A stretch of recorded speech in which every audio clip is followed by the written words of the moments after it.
Emi Pro Media turabasuhuje muri iki gitondo cyo kuri uyu wa gatandatu. Twizera ko abakatolike mwatangiye igisibo neza. Dusuje abakatolike ari abari mu Rwanda, ari n'abari hanze, n'inshuti za Kiliziya Gatolika muri rusange, ari nayo operating system dukoreramo. Nge ni Chris Gara, tugiye kubagezaho ikiganiro, ni uruhererekane rw'ibiganiro bivuga ku mateka ya Kiliziya twagiye duhabwa cyangwa se tugirana na Padiri Abdon Rwandekwe, muramumenyereye hano kuri iyi shene yacu. Twizere ko muzabikurikira kandi bikazabafasha gusobanukirwa neza amavu n'amavuko bya Kiliziya. Reka dutangire rero ku gice cya mbere, ntaza kuvuga byinshi mukarambirwa. Reka tumukurikirane Padiri Abdon Rwandekwe.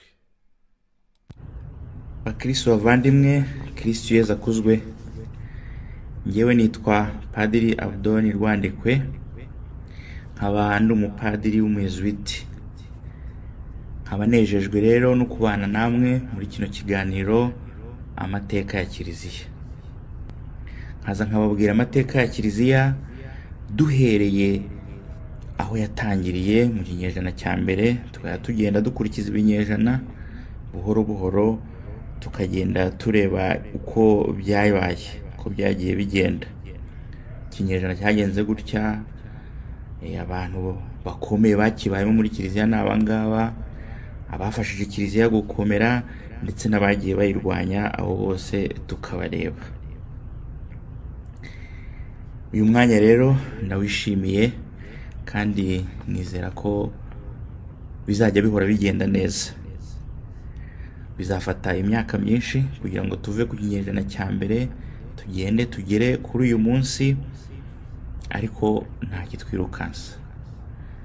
Icyo dusaba Nyagasani twese ni ukuduha ubuzima, ni ukuduha amahoro, ubundi tukaganira ku buryo twese tumenya aya mateka, akadufasha gukunda Kiliziya no kuyikorera. Iyo tuvuga amateka ya Kiliziya rero tuba tuvuga iki? Ahangaha tuba tuvuga uko Kiliziya yagiye ikura kuva Yezu amaze kuzuka kugeza uyu munsi, cyane cyane kuva ku munsi wa Pentecost ya mbere kugeza uyu munsi. Kiliziya rero tubona ko yagiye ikura, yakuze mu myaka ndetse ikora no mu bunini, igenda mu mico myinshi itandukanye, igera ahantu henshi hatandukanye. Ikindi tureba ni uburyo Kiliziya yagiye ihindura isi, ariko n'uburyo isi nayo yagiye iyihindura, kuko nabyo byagiye bibaho. Tuzongera turebe nanone uko amakominote, uko za Kiliziya zagiye zivuka ahantu henshi hatandukanye, ndetse n'abantu babigizemo uruhare, ndetse nuko byagiye bigenda, byose turabireba. Ikintu kindi tuzareba nk'uko mubizi, muri Kiliziya harimo ibyo navuga imbaraga ebyiri. Harimo imbaraga z'abantu, ariko hakabamo imbaraga za Nyagasani, habamo ukuboko kw'Imana gukomeye cyane. Kandi ikintu kimwe muzakura muri kino kiganiro mukagikunda, ni uburyo Kiliziya idashingiye ku bantu. Uko muzagenda mwumva mukurikirana amateka, muzumva yuko Kiliziya idashingiye ku bantu, kuko iyaba koko yari ishingiye ku bantu, uyu munsi iba yararindimutse. Amateka ya Kiliziya rero ubusanzwe ntabwo navuga ngo ni njye yahimbye, asanzwe ariho, abantu benshi bayanditseho.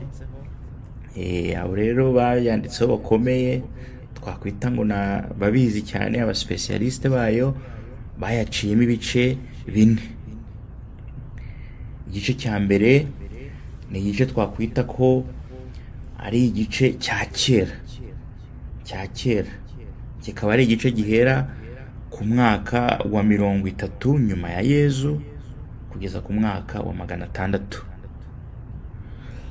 Hakaba ikindi gice twakwita ngo igice cyo hagati, gihera ku mwaka wa 600 kikagera ku mwaka w'1500. hakaba n'ikindi gice cya gatatu twakwita igice cy'impinduramatwara, aho tubona ivuka ry'abo twita ngo ni abaporo. Ubundi ariko nanone tukabona ukuntu icyo kintu cyatumye Kiliziya Gatolika nayo ikaza umurego mu bijyanye n'akazi k'abamisiyoneri ko kogeza inkuru ya Yezu Kristu hanze y'Uburayi. Nk'uko nabivuze rero, kino gice kiva ku 1500 kikagera ku 1789. Ubundi tukongera tugahera ku 1800 hafi aho ngaho, nyuma y'ibyo twita ngo impinduramatwara yo mu Bufaransa, kugeza ku munsi wa none. Wenda abantu bazaza nyuma yacu y'imyaka myinshi bazongera bace mu bindi bice, bageraho bagarukiriza muri kino gihe turimo, batangira ikindi gihe, nabyo birashoboka. Ariko impamvu tugira bino bice no kugira ngo tubashe kuyumva mu bice byayo, bitavuze ko gukatamo bino bice biba byoroshye, kuko hari ikintu kimwe usanga mu bice byombi, cyane cyane aho bigiye birangira n'aho bigiye bitangirira, ariko ni uburyo kugira ngo tubashe kuyumva. Aho rero ni ibyo ngibyo. Ubu tugiye guhera ku mateka ya kera, ku byo nakwita uyu munsi ngo ni ikubitiro n'ishingiro rya Kiliziya. Ariko wenda mbere yuko tugera ku ikubitiro n'ishingiro rya Kiliziya, mushobora kwibaza muti se padiri ibintu ari kutubwira we babivana he? Abo bandika ibitabo babikura hehe? Ibintu byabaye ko hashize imyaka 2000, kitubwira ko ibyo batubwira ari ukuri n'iki? Hano rero hari ahantu harenze hamwe abantu bavana amakuru atuma bamenya ibyabayeho mu gihe cya kera, ndetse n'amakuru ya Kiliziya, amateka ya Kiliziya niyo tuyakura. Cyane cyane tureba inyandiko za Gikristu zagiye zibaho, tukazireba tukaziterateranya. Izo nyandiko haba harimo liturujia, haba harimo ibyo amakiliziya atandukanye ndetse amwe atakinariho yagiye yiyandikaho y'ubwayo, tukareba indirimbo baririmbaga, ndetse tukareba n'ibibazo bagiye bahura nabyo, uko byose muri uno muco w'abantu b'i Burayi cyane cyane, ndetse n'abantu bo muri Aziya barandikaga ibintu byinshi biranditse. Akazi ni ukubyicaraho ukiga izo ndimi ukazimenya, ubundi ukagerageza kubishyira ku murongo kugira ngo ubashe kubyumva no kubyumvisha umuntu w'iki gihe, kuko hari ibintu byinshi kera bumva ukundi bakabisobanura ukundi, bisaba umuntu rwose kubyicaraho kugira ngo abashe kubyumvisha abantu muri kino gihe. Ahandi hantu tuvana ibyo tuvuga mu mateka ya Kiliziya ni mu byo twita ngo ni ibisigaratongo. Ibisigaratongo ukagenda ukarebaho abantu babaga, ibyahasigaye, ukareba amashusho, ndetse hari n'igihe ureba imva, ibyanditse ku mva zabo, ndetse na bino bintu byose bya statue bagenda bataka ahantu henshi hatandukanye. Ibyo bintu byose rero biguha ishusho y'uko aho hantu ushaka kwiga n'icyo gihe ushaka kwiga byabaga bimeze. Hejuru y'ibyo ariko hari n'izindi nyandiko umuntu yifashisha, kuko hari igihe usanga wenda aho wanyuze ibyo ushaka utari kubibona, bigasaba ko wifashisha izindi nyandiko z'abantu banditse kuri ibyo bintu icyo gihe. Hano rero igihe dukoresha inyandiko z'amateka asanzwe.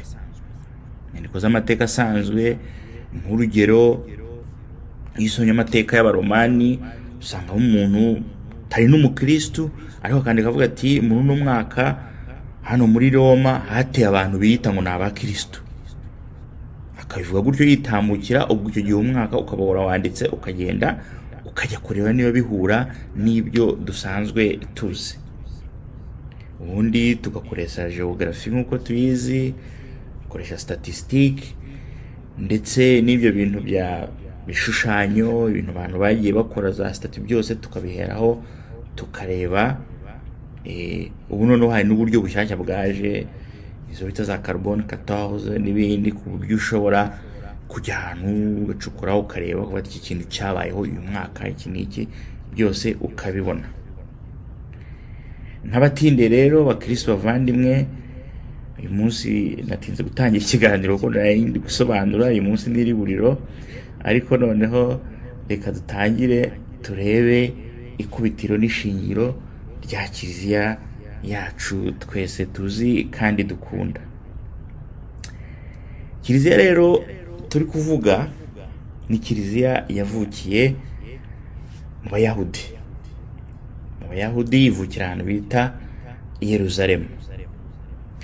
Icyo gihe rero mu Bayahudi b'i Yerusalemu hari harimo nabo imitwe myinshi itandukanye yose y'Abayahudi, ariko itumva imyemerere yabo kimwe. Impamvu ngiye kubabwira iyi mitwe ni uko tuzagenda tuyigarukaho, cyane cyane muri ino kiliziya ya kera, ni kuva ku mwaka wa 30 kugeza kuri 500, tuzagenda tubigarukaho turebe ukuntu byagiye biteza n'ibibazo. Igurupe ya mbere yabagamo hari abo bitaga abafarizayo. Abafarizayo ni abantu twumva cyane muri Bibiliya. Abafarizayo yari gurupe y'abantu bakomeye bazwi mu Bayahudi, bari bazwiho cyane gukurikiza amategeko, ku buryo niba bamubwiye bati saa 11 ugomba kuba uri mu kiliziya uri gusenga, mugahura na 58 saa 10, adashobora no kugusuhuza cyangwa kugutabara kubera ko isaha yo gusenga yageze. Nubwo buryo bakurikiza amategeko rwose, n'ibyo gutekereza bitajemo. Bari abantu ariko bazwi nyine mw'ubwo buryo.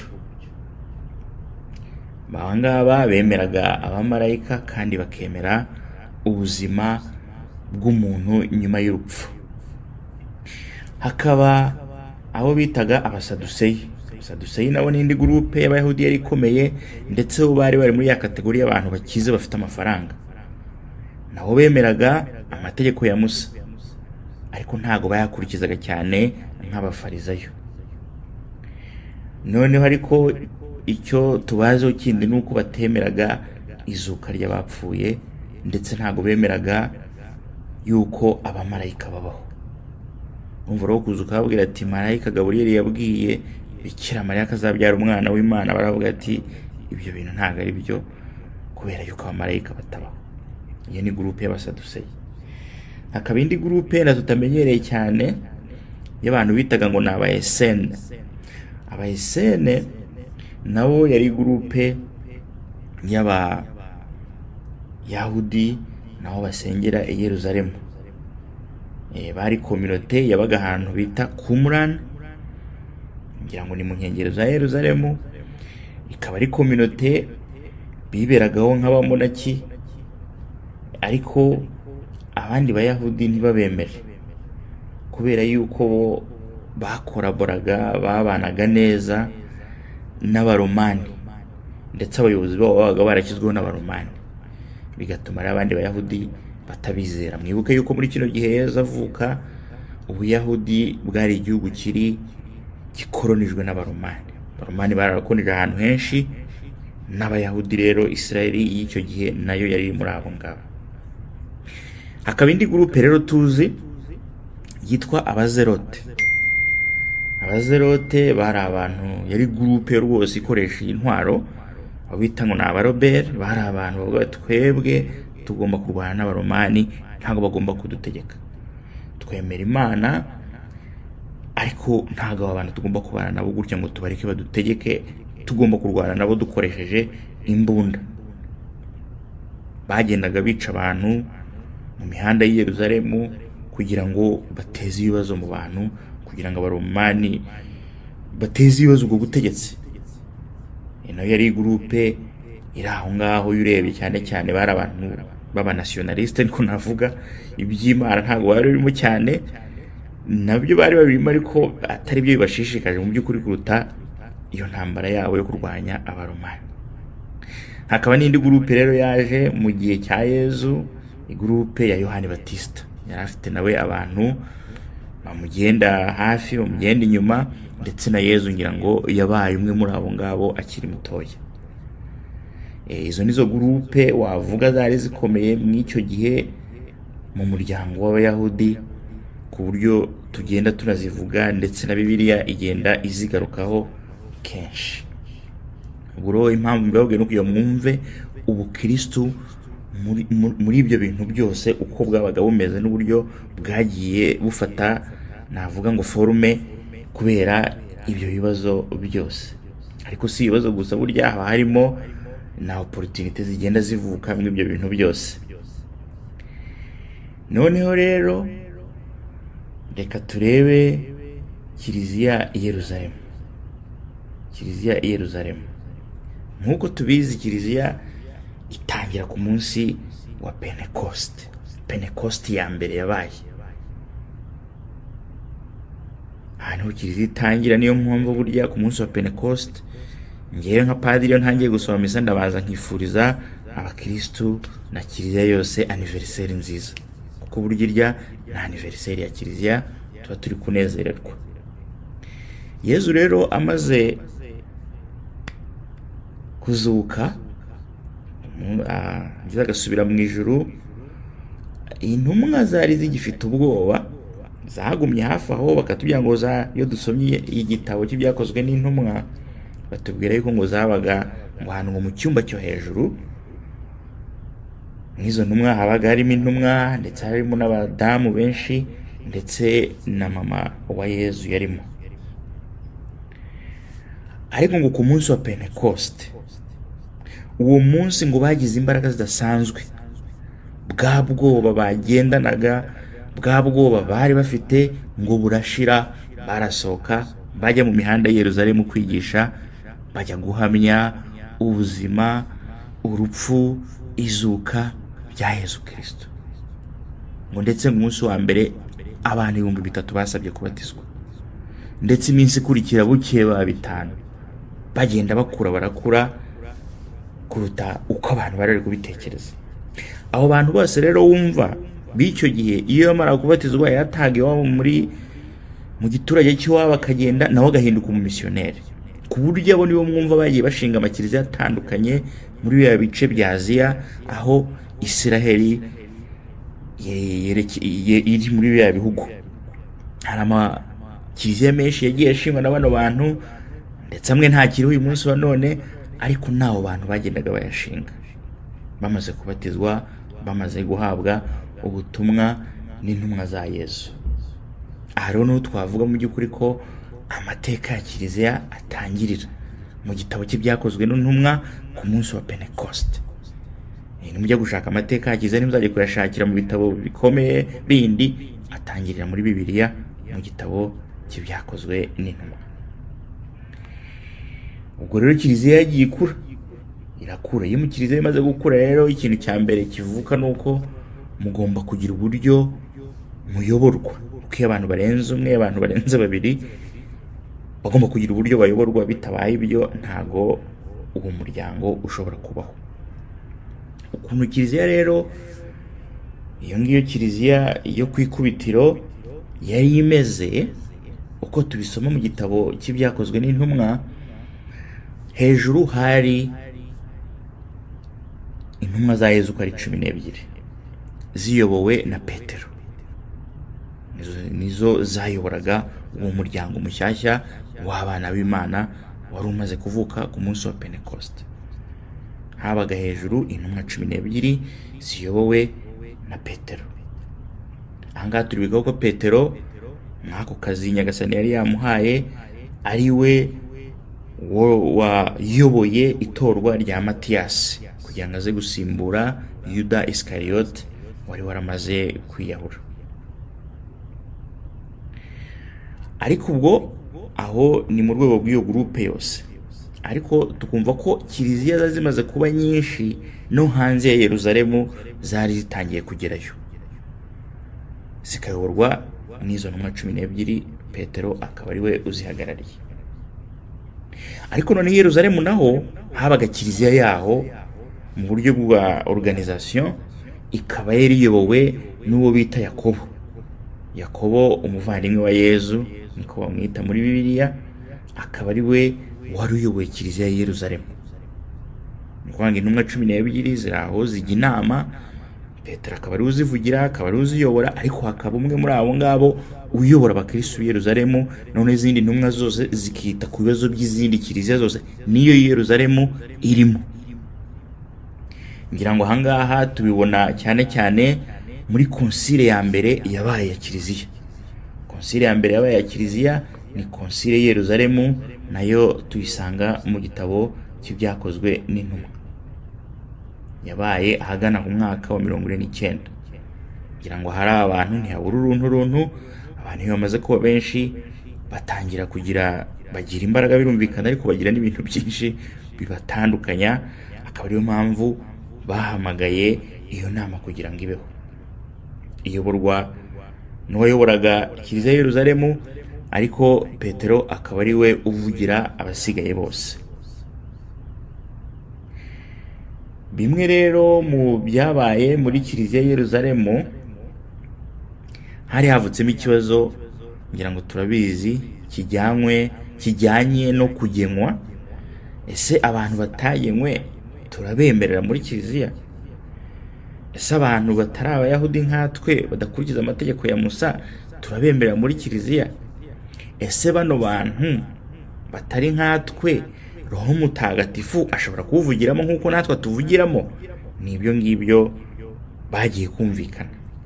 Ariko nk'uko tubizi, Pawulo Mutagatifu yari ari muri iyo nama, akaba yari yarafashe uruhande rw'abo bantu batari abayahudi bakavukire, niko navuga, akerekana ko Roho Mutagatifu abakoreramo nk'uko akorera mu bayahudi bakavukire, ko nta tandukaniro ririmo.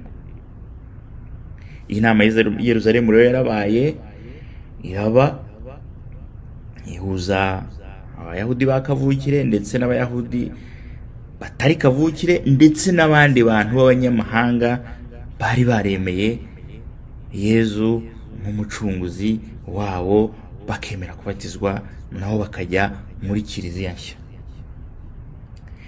Inama rero yarabaye, irarangira, noneho bemeza yuko mu by'ukuri umukristo icy'ingenzi atari ukugenwa, ahubwo icy'ingenzi ari ukubatizwa, kwemera Yezu ho umucunguzi, ubundi ukabatizwa, ubundi ugahera aho ngaho ugenda. Ntibisaba kwemera amategeko ya Musa, bisaba kwemera Yezu ubundi ukabatizwa. Ibyo nibyo bemeje. Ariko iyi nama imaze kurangira, hagarutse ubwo bumwe bw'abakristo, byabatandukanye bisa n'ibivuye mu nzira.